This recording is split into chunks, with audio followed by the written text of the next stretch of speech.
투자를 먼저 하는 게 우선이냐, 음. 내 집을 더 가는 게 우선이냐 이런 문제 그런 질문을 하시는데 월세 살고 투자하고 예. 그러시면. 뭐 월세 사고 투자하는 것도 뭐 나쁘지는 않다고 생각합니다. 자기가 충분히 감당할 수 있다 그러면. 근데 책에 보니까 그 내가 살 수 있는 집, 감당할 수 있는 집 이게 중요하다라고 얘기를 해주셨어요. 네, 그래서 이게 감당 가능한 집 요게 네, 아무리 집값이 싸졌어도 네, 감당 못하는 범위가 또 있을 수 있잖아요. 그럼요. 네. 그런 혹시 그런 기준이 좀 있을까요?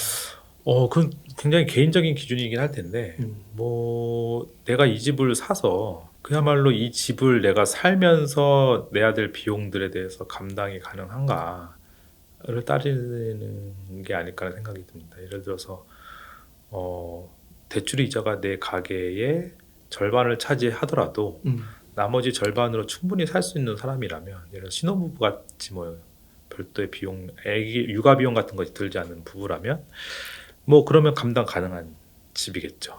근데 뭐 아이들 교육비라든가 이런 것들이 다 들어가서 내가 대출 이자로 써야 될 퍼센테이지가 가계의 뭐 한 20% 정도밖에 안 된다. 그러면 20%를 넘어가는 대출을 받을 경우는 이제 감당이 어려운 집이 되겠죠. 예, 그런 차이라고 보셔야 될 것 같은데요. 그러니까 그동안 좀 이게 상승장이어서 그랬을 수도 있는데 방송들을 좀 보면 제가 좀 들을 때는 약간 소비를 위축시키더라도 네, 절약을 하더라도 네, 집을 좀 비싸게 조금은 무리한 느낌으로 사는 네. 그런 메시지들도 좀 있었던 것 같거든요. 그런 메시지 있었죠. 네, 그래서 그런 메시지들은 어떻게 생각하세요? 그러니까 그거 같은 경우는 예를 들어서 소득 연한이 앞으로 좀 늘어나는, 근로소득이 좀 늘어나는 사람이라고 한다면, 연한도 늘어나고 그렇다면 앞으로의 그 연봉도 좀 늘어나는 사람이라고 한다면, 예를 들어서 지금 대출 이자가 뭐 가계의 한 뭐 50%가 넘는다고 치더라도 뭐 그게 한 10년이나 5년 후에는 뭐 40%가 될 수도 있고 30%가 될 수 점점 낮아질 거 아닙니까? 네, 예, 그게 충분히 가능하다, 그런 예상이 된다 그러면 살 때 조금 더 고민을 좀 해서 좀 더 나은 집을 살 수는 있겠지만, 근데 이게 살다 보면 사실은 변수가 너무 많죠. 네, 왜냐하면 맞벌이 하던 집이 외벌이가 될 수도 있고, 예, 그리고 아이가 태어날 뭐 수도 아이가 있고, 태어날 수도 있고, 아니면은 갑자기 부모를 아프실 수도 있고, 부모님이 아프실 수도 있고, 부모가 봉양을 해야 되는 상황이 생길 수도 그쵸. 있는 거고. 그러니까 그래서 저는 너무 먼 미래를 잡아서 지금을 너무 희생하는 거는 예, 조금 좀 생각해 볼 만한 문제는 아닌가.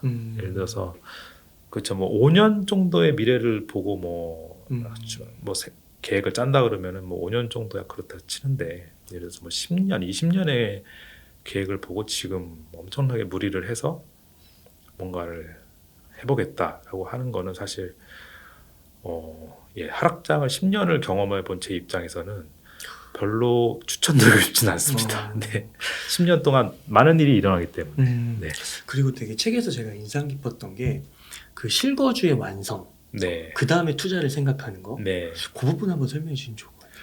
그러니까 제가 이제 저의 경험적으로도 그렇고, 상담도 그다음에 많이 예, 하셨고. 그 상담적으로도 그렇게 보면은 자기 집이 예를 들어서 내가 어딜 가고 싶은 게 있지 않습니까? 내가 체질적으로 가고 싶은, 뭐 너무 대부분은 너무 터무니없는 목표는 세우지 않으시는 것 같아요. 예, 자기 형편에 맞게. 근데 그거를 한 번에 가시는 분도 계시지만 중간중간에 이제 갈아타서 가시는 분도 계시지 않습니까? 근데 갈아타는 중간에 이제 막 시장의 들뜸이라든가 이런 거를 통해서 좀 다른 투자를 좀 생각을 하신다거나, 아니면은 이제 뭐 다른 뭐 그런 생각을 하시는 분들이 이렇게 있으신데, 경험적으로 보면 그런 투자를 해서 하더라도 다들 나중에는 그걸 다 정리를 해서 갈아타는 데 다 쓰시더라고요. 예. 그러면 물론 그 과정에서 이제 뭐 수익이 나서 수익을 가지고 이제 갈아타는 데 쓰시는 건 뭐 더 나위 없이 좋지만 사실 현실이라는 게 뭐 매번 수익이 날 수 있는 건 아니니까. 근데 그래 그런 분들이 이제 물어보시는 게 이제 투자를 먼저 하는 게 우선이냐, 내 집을 더 가는 게 우선이냐 이런 문제 그런 질문을 하시는데 월세 살고 투자하고 예. 이러시는 분들. 뭐 월세 사고 투자하는 것도 뭐 나쁘지는 않다고 생각합니다. 자기가 충분히 감당할 수 있다 그러면. 근데 결국은 그분들의 공통적인 심리는 최종 목적지에다 미련이 남는다는 거죠. 예. 이 집에서 내가 머물고 다른 투자를 막 하지만 그 미련을 계속 못 버린다는 거예요. 그게 있구나. 그렇죠. 그래서 결국은 글로 가시거든요. 네. 그러면은 그냥 바로 갈 수 있는 거를 돌아서 가는 꼴이 되니까 조금 더 벌려고 예, 투자를 결국은 돌아서 가는 거거든요. 음. 시간적으로 돌아서 가는 건데 그럼 근데 사실 내 집을 갈아타서 그 최종 목적지로 가는데 가장 빠른 길은 비과세입니다. 예. 그러니까 이렇게 저렇게 짜잘하게 버는 돈보다 세금으로 버는 돈이 훨씬 크거든요. 예. 세금이 없으니까요. 네. 근데 비과세는 결국은 졸업을 해야 돼요. 왜냐면 자산의 크기를 늘리려면 결국은 다주택자가 돼야 되고 뭐 수익형 건물도 가야 되고 하는데 그러면 결국은 비과세는 포기를 해야 되거든요.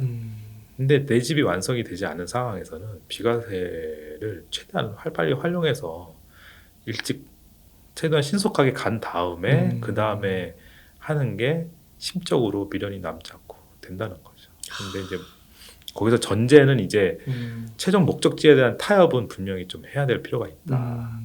예, 예를 들어서 뭐 집값 뭐 1억 5천만 원짜리 사시는 분이 한남 더위를 꿈꾸는 거는 물론 할 수는 있겠지만 뭐 인생이 어떻게 될지 모르니까. 근데 내 집을 완성하는데 시간이 너무 오래 걸리잖아요. 예. 투자를 또 못하는 거죠. 예, 그러면 다음 단계로 넘어가기는 좀 어렵지 않겠습니까? 네.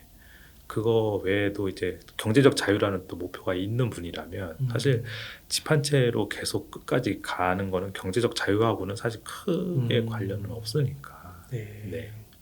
그렇죠. 예를 들면은 동남권으로 따지면은 뭐 강남 분당, 뭐 용인 뭐 이런 편이는 뭐 한 분당쯤에서 타협하고 그렇죠. 이렇게 수익형도 좀 있고 네. 이래야 이제 경제적 자유가 그렇죠. 이게 노후도 생각을 해야 되고 저희가 집만 뜯어먹고 살 수는 없으니까요. 네. 그런 의미셨군요. 네네네. 네. 그 다음에 그 책에서 또 재밌었던 게 금매를 잡는 노하우가 있다고요. 네, 금매요. 네. 네.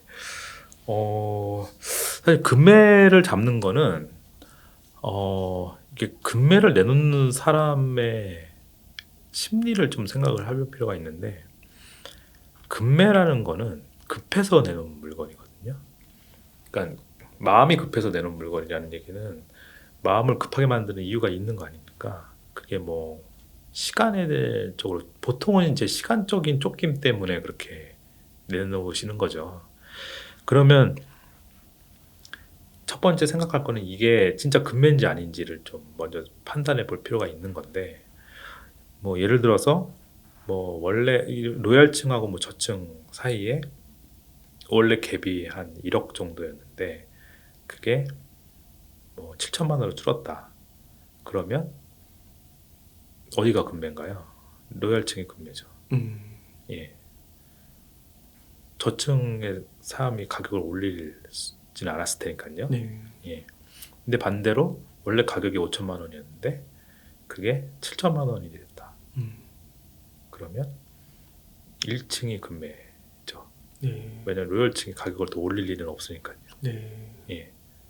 그런 식으로 이제 뭐가 금매인지 살펴보고 거기에 이제 이 금매랑 이제 실거래가랑 또 비교를 해서 이 사람이 실거래가 예를 들어서 뭐 1억인데 금매라고 뭐 올렸는데 1억 2천에 올렸다. 그러면 이거는 말만 금매인 거고. 뭐 그런 식으로 해서 이제 뭐가 진짜 금매가 뭔지를 좀 보고 그러고 나서 이제 추가적인 협상에 들어가는 거죠. 예. 내가 진짜 산다라는 좀 확신을 주면서 뭐 경쟁자를 좀 차단을 시키고 경쟁 매수자를 차단을 시키고 뭐 그 상황에서 뭐 좀 이제 호가를 더 협상을 벌인다던가 뭐 잔금을 좀 빨리 치른다든가. 뭐 그렇죠. 보통 뭐 예. 뭐 둘 다 하면 더 좋고요. 음, 뭐 그런 식으로 하는 게 이제 금매를 잡는 일종의 방법이라고 좀 생각할 수 있겠죠. 그 책에서 서술해 주셨던 그 금매는 네. 부동산에 안 나와 있나요? 그 네이버에? 아 네이버에 금매 딱지는 되게 많습니다. 어. 근데 그냥 붙여달라면 붙여주는 거라서 어. 사실은 네. 그랬구나. 근데 진짜 금매가 뭔지는 이제 그걸 봐야 되는 거죠. 아, 직접 가서. 예, 직접 가서 볼 수도 있고, 음, 예, 이 사람이 진짜 급한 건지, 음, 예, 아니면은 그냥 안 급한데 호가는 그러니까 표시가는 전혀 금매스럽지 않은데 그냥 금매를 붙인 물건 좀 있고요. 그리고 요새는 그 아파트의 단지에서 자기네 가격을 떨어지는 거를 막기 위해서 일부러 네이버 가격상에서는 이제 일정 가격을 유지하도록 그렇게 하도록 하는 그런 일도 좀 그렇구나. 일어나기 때문에 네. 실제 금매들이 네이버 상에서 표시가 안 되고 현장에서만 알 수 있는 경우도 많습니다. 요새는 예. 그렇구나. 예, 그 중개사분들이 이제 부담스러워가지고 자 이제 네이버에는 안 올리시니까요.